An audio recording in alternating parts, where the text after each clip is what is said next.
Hello and welcome back to the Personal Trainer Portal podcast. We are on episode 47. Today we're going to talk about, are you the reason you're not getting clients? Yes, we're being a little bit personable there. I'm pointing the finger right at you. But maybe you are the reason you're not getting clients. Maybe it's not all the gym members. It's the things you are not doing, which is the reason. But before we go into all of that, you should know by now, if you're an avid listener of the PTP podcast, we're going to talk a little bit of crap for a little bit. Talking of crap, how you doing, Pete? That's the best introduction you've ever given me. Thanks. You've just basically called me crap and then introduced me. I was all right, but not now after that intro. How are you? I'm all good. I'm all good. Just living the dream. We were just saying there. It's cold, wet, windy, grey. England, Newcastle at the minute. It's not with me though. And I was just saying, for all the listeners, in a few weeks' time, it's my birthday, and I'm going to be over in 11 Reef with Mr. Pete Roth. Well, actually, no, I'm going to be with him for a little bit. So he's asked me to come out there. I'm coming out there for my birthday. And what's he done? He's then getting a flight to England. I've double booked myself. I didn't book a flight out as soon as Lewis booked the flight in to Tenerife. But unfortunately, I neglected the fact I've got an old client's wedding. So client I used to PT, she's getting married. And basically, when Lewis was asking me, is there any dates that I can book? And I said, yeah, any dates work with me. So he's booked that. And basically, I overlooked the fact I've got to go to a wedding. So basically, I'm flying out for a wedding. And I think I'm away for 36 hours, 48 hours. And then just so I can see this guy. Well, I'm looking forward to it either way. Even though you're not going to be there for most of it, I'm looking forward to it. And that's the main thing. You don't want me killing your vibe the full holiday. No. You're going to be there, aren't you? Close to my other work. No, yeah, but I think we're having a night out. Yeah, we'll have a little night out, some food, live the dream, eh? Living the dream. Anyway, talking about living the dream. Do you know what I have got for you? Don't tell me this is Lewis Horsley's fun. No, I haven't. You don't. If any listeners are out there, I don't know if you can remember the last time Lewis did one, but there's a reason he generally doesn't touch Would You Rather. So I'm hoping that this one is going to be a lot better than your first and last one. Right, okay. So, drum roll, please. Drum roll. Would you rather get your wisdom teeth pulled out? Would you rather get your wisdom teeth pulled out or your butt cheeks pierced? Oh, I think butt cheeks, I think. Sorry, I should have paused a bit longer there. That seems like one you've thought about before. Well, I don't know about the dentist. I hate the dentist, but is this a dentist job or just like you coming along with some pliers and pulling it out? No. It's like a dentist job. Like you can get it done officially with anesthetic and stuff like that. But I'm getting you're not going to numb my bum to pierce it. No. I mean, I feel like, are you taking, is this wisdom tooth? Is there a problem with it? Or no, you just got to get you just take it out for the crack? You've got to take one of your wisdom teeth out just for you don't need them anyway. Well, yeah, but if you took that, I wouldn't be as wise. I don't lose my wisdom. We haven't got much to lose, so. No, to be fair. Well, that's why you got to hang on to it, haven't you? But no, I feel if I got my butt cheeks pierced, I mean, what sort of piercing is it? Do I get to pick that, or is it just? Yeah, it can be anything. I think I'd go with the piercing. Thing is, though, you've got to take that out. You've got afterwards, to. No. You've got to keep it in. 12 hours a day. Or what? Yep. You've got to think though. Like, what about when you're sitting on them? Yeah, but what 12 hours? Which 12 hours of the day have I got to keep it in? Well, all of the 12 hours, like from when you wake up, say 8 a.m. till 8 p.m. Well, can I not just pop it in before bed? No, you can't. You've got to wear the piercing all day, right? And that's final. Well, yeah, but I mean, you're telling me that people have butt piercings. I don't know. Wait, have you ever your coccyx?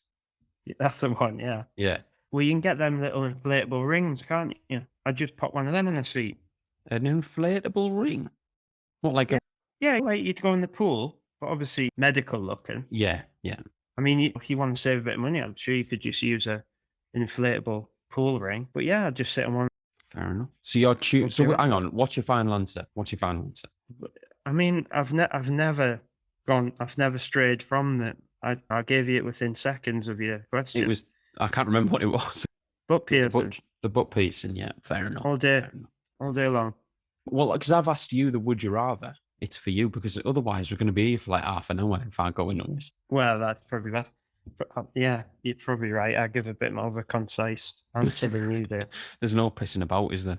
There's definitely no pissing about. So, None at all. apart from butt piercings and wisdom teeth, what are we actually talking about today? Do you want to tell? Well, I've already told the listeners, but do you want to actually start it off? Yeah, so we're talking about essentially, are you the reason that you are not getting many clients or struggling to get clients, basically? Which sort of makes you think, need to have a look in the mirror here. Am I the fault? Am I to blame for it? So I think we can both agree that when we used PT back in the commercial gym we started at, that we have seen a few PTs come and go, haven't we? And Certainly, yeah. there was reasons that we could sit down now and probably say, I think that's why it didn't work for so and so. Would you agree? I would agree. And I think it ultimately comes down to professionalism. We talk a lot on this podcast about the conveyor belt system of how to actually, approach someone, what to say, leading them down that conveyor belt to add value, building that know, like, and trust, getting a consultation, what to say in the consultation, and becoming a client. But we don't really touch on, or haven't touched on too much, about professionalism. Me and Pete, as he just said there, we've seen a lot of people come and go from the public gym we used to work at. And you could say, well, why is that? Why do some people actually prosper as a personal trainer and some people don't, even if they have more knowledge? And we can remember quite a few different scenarios with people not being the most professional and not really handling themselves the best. But I know there was one person in particular. Can you remember who I mean, Pete? Yeah. I mean, I can remember who you mean. And it was one of them, wasn't it, that we got along with them, but He was we a good could guy. see why. Oh, Yeah, good. very good guy. Depends on. And I think he knew quite a bit about PT and training, nutrition and stuff. But I think the way he portrayed himself within the gym meant that it would put people off. And obviously when you started out in the gym, I think we've discussed this, you don't really have a niche. In a commercial gym, you have everyone and everything, from someone that's maybe a kids coming after they finish college, to pensioners that come during the day to do maybe a legs, bums and tums class. If you're going in there and you're quite hardcore, let's describe him as hardcore in terms of his training, maybe into, like, how did you put it? We were chatting about this before the podcast, of almost as if he'd come out of the army, that sort of, yeah, drill sergeant sort of shouting up in your face, almost getting under your skin a bit to try and get you to do that extra burpee or two. And that might work for a small group of the population within the gym. But Rita, that comes for legs, bums and tums, who fancies doing a bit of personal training, I don't think that approach is going to work for her. Do you? No. And I think one of the things this person used to do, who we're talking about, for example, he would spend a lot of his shift thinking of exercises he could do with clients and spend a lot of time of his shift doing the things he had to do, inductions, tours. But he never really thought about how he should approach people if they were different to him, if they were different to his mindset. He wasn't able to change. So a perfect example was that I remember there was one time where I seen him, he was at the front desk, he was on shift and he was setting up, he was putting out loads of his, writing down loads of exercises. And I was like, what are you doing? Like, what you planning? Are you planning your class? And he was like, no, I'm just going to write down a workout and I'm going to go walk around the gym and get people to do it. I was like, all right, okay. So I take it you're just trying to get clients out of this. And he was like, no. And I was like, right. So what are you trying to do? And he was like, well, I just want to put people through this workout, see if they can do it. And I was like, right. So what is the work? And she was like, right, well, it's handstand walks into lunges, burpees, and then max press ups. And I was like, right. So this is probably, it must have been in the afternoon. I remember it being like, it was light still outside. So it was probably like 2, 3 in the afternoon. Most people who were there are usually older women, older men, maybe a few students, as Pete just said. Yeah. And he went up to loads of people, asking people to do this workout. I think he had maybe 1 or 2 people go through it, and he just rinsed them, literally like it was military style. And he finished it, and I was like, "How did that go?" And he was like, "Yeah, none of them could do it." And I was like, "Well, yeah, of course they couldn't." But the reason he was doing that was because he thought in his mind that it was a challenge for him. So he just tried to get everyone else to do it, when really 99% of people couldn't do that crazy stuff. And he wasn't able to actually tailor himself and tailor what members of the gym wanted to turn them into clients. And it was ultimately, was one of the reasons why he didn't do that well. And he ended up leaving PT after maybe 2 years because he didn't have enough clients, because he wasn't able to tailor his approach to people and be relatable. Yeah, I mean, you've got to think that time in the gym is probably the time when you have students or you retired people who definitely can't do that. I mean, there's probably some retired people out there that can do a handstand walk straight into a lunge, but I'm going to say that there's a very low percentage of the world population that can probably do that. Trying to do that in your local gym is just not. It's not going to work out for you, is it? I mean, then they're not going to say, "Oh, wow, I've been really challenged there. I want to do some coaching or PT with this person." Or that. I mean, No. it's the last thing they're going to want to do. And if anything, you're going to put people off. Those people that might have been interested, they're going to think this isn't the PT for me. Even if I trained with this person for 10 years, I'm probably not going to be able to do a handstand walkout. So you've got to think people are going to then make a judgment on how you come across, what you're about, your image, reputation, and that's going to make them make a decision. They're not going to pass it on to their friends. They're not going to sort of say, "Oh, there's this good PT that could help you out," if that's what they're doing. And I think a lot of people listening to this will think, oh, well, I don't have a chance to speak to people, or I don't know what to say when I'm speaking to people, or I don't know how to relate to people because people are different to me. To give an example, and I know Pete, me and Pete, I would say we're both pretty good at this. I know, Pete, you were pretty good at this, is how we used to communicate with people in terms of opportunities to speak to people. Sorry, was, as we always talk about, speaking to people when they look like they didn't know what they were doing, but also on an induction or a tour of the gym. Obviously, this helps if you're in one of the bigger chain gyms like we were, but even if you're in a smaller public gym, there's always going to be people wanting to look around or doing an induction. If you had 5 people in an induction, Pete, what were some of your ways of going about it so you could actually provide value and actually communicate with them? Like, what were some of the steps you would follow and some of the things you would? I think with it, you would obviously talk to them, break the ice, but then find out a bit of information about them. You don't want to be just going through the gym like, "This is a treadmill. Press this to go. Press this to Monitor. stop." Yeah, this makes it incline. This makes it go faster. Like, you'd introduce yourself. Then you might say to the first person, "Do you come to the gym regularly? What sort of stuff are you into? Do you do any sport?" They might say, "Well, like, I play for my local football team."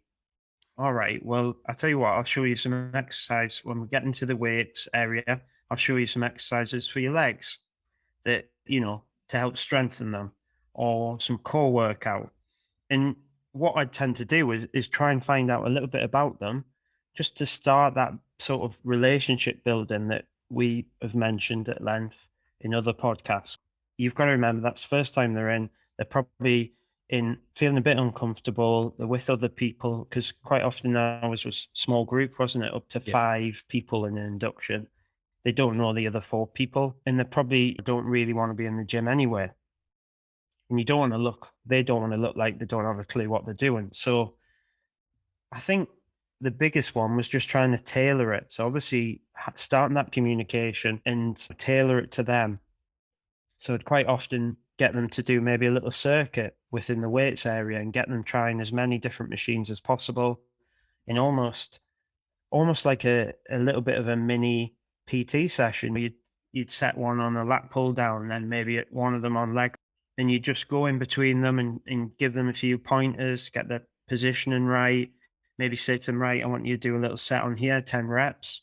Once you've done that, we'll get you to swap and just go back and forward with them, have a little bit of chat and just keep that relationship building opening. I think, that was definitely an area I found was beneficial for me because you're taking that time with them and you're making it almost a little bit tailored to them, not just a generic monotone.